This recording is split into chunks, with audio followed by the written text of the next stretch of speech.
Welcome back everybody, Matt the Matt here. So I saw a new movie yesterday, Free Guy, the new Ryan Reynolds movie. And I can tell you, I like the trailers, but I wasn't that big on the movie. I like Ryan Reynolds, who doesn't?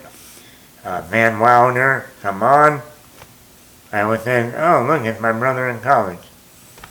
Partying, frat parties, you name it. It's Van Wilder. But I'm not a video game person. I don't play video games. I'm not a gamer. I'm a moviegoer. Sorry.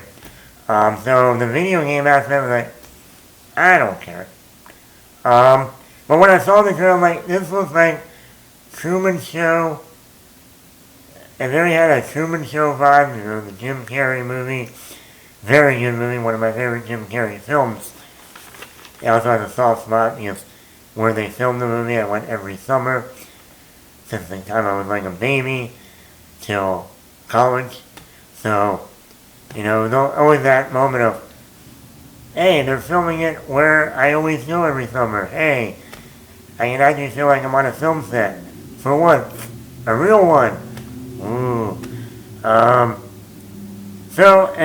like the director, Sean Levy. You don't know who Sean Levy is, you should. You probably don't know the director, but you've probably seen a lot of his movies and didn't realize it. The remake of Cheaper by the Dozen back in 2003. He did the Night at the Museum movies with Ben Stiller. He did the Hugh Jackman film Real Steel with the Rock'em Sock'em Robots. Another underrated film.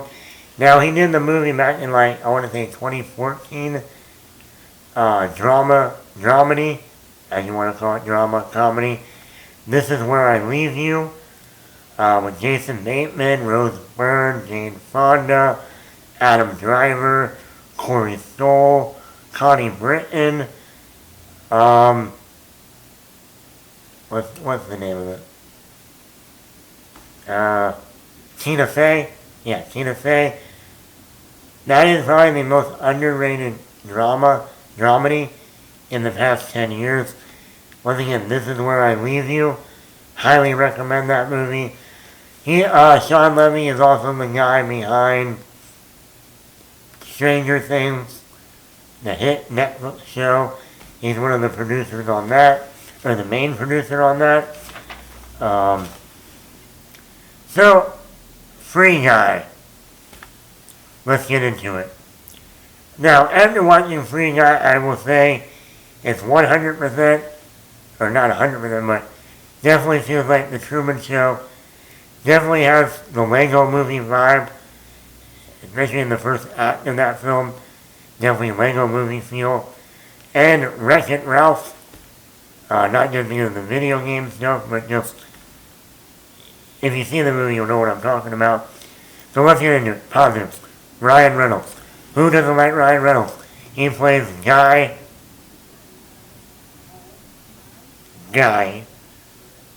If you know what I'm talking about, Sam Rockwell, Galaxy Quest Guy. Not the same guy, but Guy. Plays a character named Guy, or later on called Blue Shirt Guy. Ryan Reynolds is great. He brings the comedy. In some moments, he even feels like Will Ferrell's Elf in moments. I got a little bit of that vibe sometimes in the movie.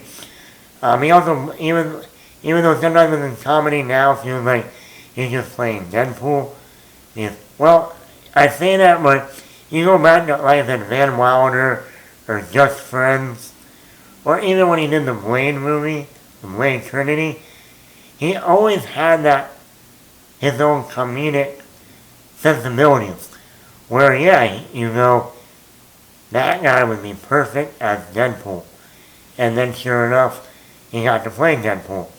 Just like we say, we don't see anyone else playing Iron Man except Robert Downey Jr. Or we don't see anyone else playing Wolverine except Hugh Jackman. Well, Ryan Reynolds was made to play Deadpool, and he got his wish. And yeah, sometimes now after seeing Deadpool, I feel like he's just doing a Deadpool character. Almost like Johnny Depp in all his crazy, wacky films.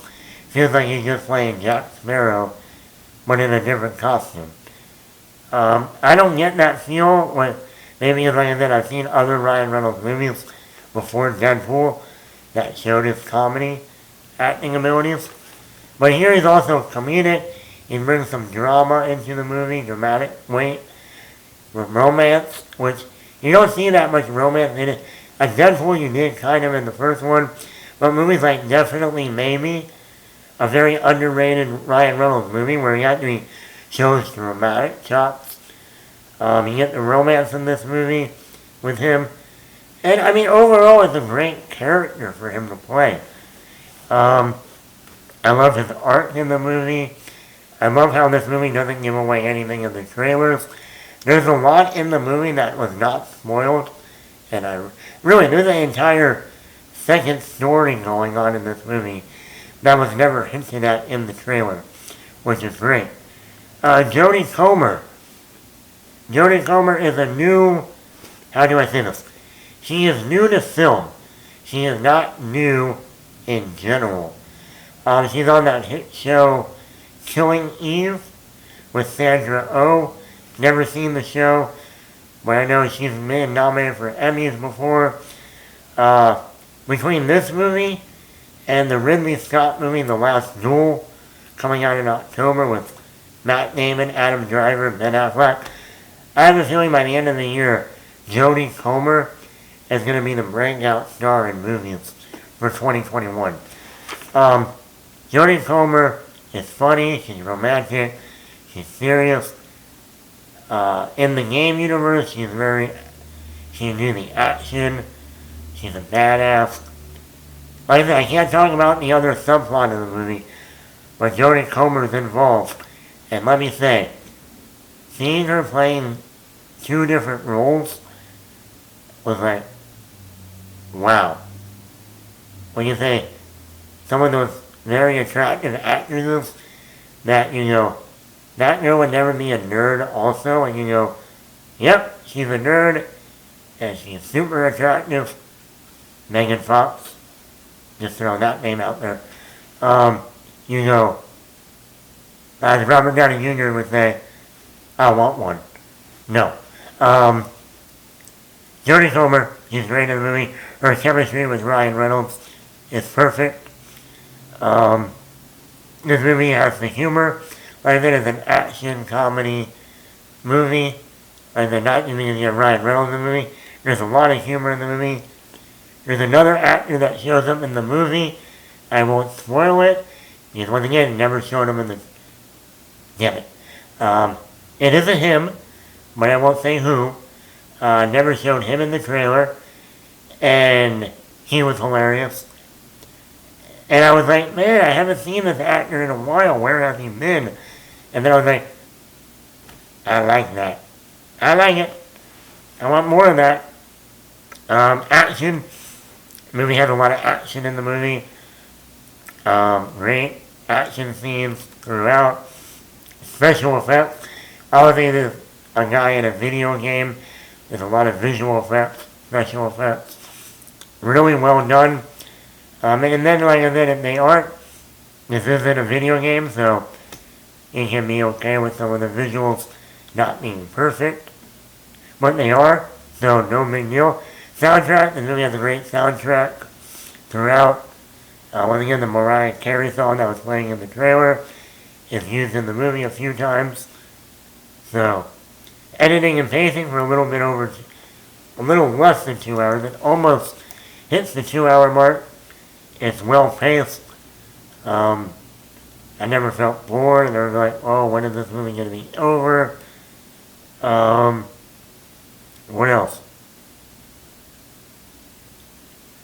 I think Sean Levy does a great job here in the drama moments, comedy, the big spectacle, getting the great performances of his actors. Like that, this is a really fun movie for him. Like, he knows how to work in this area. Like I said, like a night at the museum, an ensemble, lots of different parts, a lot of visual effects, comedy, action. He knows how to work in this wheelhouse. But here, This Is Where I Leave You, or Real Steel, he's able to bring in some of that romance and some of that drama, and overall make a great, entertaining, fun movie. I like the pop culture references. I'm still wrapping my head around. I can't spoil it here. But I'm still wrapping my head around how they were able to do what they did with this movie. And the reason why I say this is because this is a 20th Century Fox movie. But Matt, 20th Century Fox was bought by Disney. Yes, but at the time that the movie was being made, it was a 20th Century Fox movie. In fact, during the pandemic, because this movie was supposed to come out last summer, or last fall, sometime. I think summer, then they moved it to fall, then they moved it, like I said, down to, late summer 2021, as in this weekend. But apparently, Sean Levy, the director, once Disney bought 20th Century Fox, Sean Levy said to the heads at Disney, hey, I don't mind if you put the movie on your streaming service, aka Disney Plus. That way you're not having to keep delaying the movie. And apparently the studio watched the film and said, no, Sean, this has to be seen in the theater. This is a theatrical experience, not a sit at home on your ass experience. This is sit on your ass in a movie theater experience. And so the studio was over the moon with this movie and said, no, we're not going to put this on Disney Plus. It's going to be on the big screen. And we'll just have to wait and see what happens. And I say that because there are scenes in the third act that you go, so did they go and reshoot? Did they do some reshoots? Because this is a 20th Century Fox movie, but how did they do that? Once again, I can't spoil it, but after the moment happened, I was like, so did they reshoot the movie, or when this movie was being filmed, Disney was already acquiring 20th Century Fox, so they let them do this anyway? I don't know, but it got a smile on my face. It also says to me, if they make a sequel to this movie, what that could mean for a sequel. I like the idea. Yeah, this is a great film. It has the action, it has the comedy, it has the romance. And the romance is very good in the movie too. I'm not going to go into that, but I liked it a lot. An adventure feel to it, great special effects. If you like The Truman Show, Wreck-It Ralph, or the Lego Movie, I think you'll love this movie. And let me say, I want a sequel to this. What they could do in this universe, and also the world building. The world building in this movie is great. In some movies you either get not so good world building or great world building and the characters aren't so good. This has it all. So if you're looking for a movie and you can't see this on Disney Plus, or this is only a theater movie, and let me tell you something, people. I'm going to tell you right now. If you're one of the new that like, you know what, I'm on a dating site, I want to go out with a girl, I don't know what to do, go see this movie. Take a girl out to see this movie. I'm telling you, she will fall in love with you after the movie. She'll get to look at Ryan Reynolds for 2 hours, but, we all can't look like Ryan Reynolds. But like I said, the romance in the movie, she's going to like it. And you might like the action and the video game stuff. She'll love the romance stuff. And you know what? If you're dating a girl who's into video games, you're probably going to get laid. Just saying.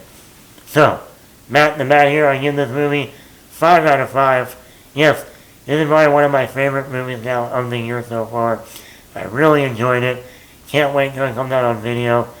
Probably, this is one of those movies that if we were still in the age of buying physical media, even though I do still buy some movies on physical media, I would see this movie coming out around the holidays on video, DVD, Blu-ray, whatever you want to, whatever physical media you still buy. I can see this movie under a lot of Christmas trees, and then when you open up your presents on Christmas, you get that movie and you pop it in while your parents are making dinner for Christmas dinner, or you go over to your nephew's or cousin's house, and they're the ones already watching the movie downstairs in the basement, and you're like, okay, start the movie over, I'm here, let's watch this. This is a crowd pleaser, you'll love it. Like I said, you're going out on a date, perfect movie to go see on a date, and 5 out of 5, Matt the Matt here. Like I said, good guys wear sunglasses. Good guys wear sunglasses. So, if you're a good guy, you're a cool guy. If you're a cool guy, you wear sunglasses. You see the movie, you know what I'm talking about. Anyway, Matt the Matt here. Go see Free Guy. It's great. You'll love it. Have a good one.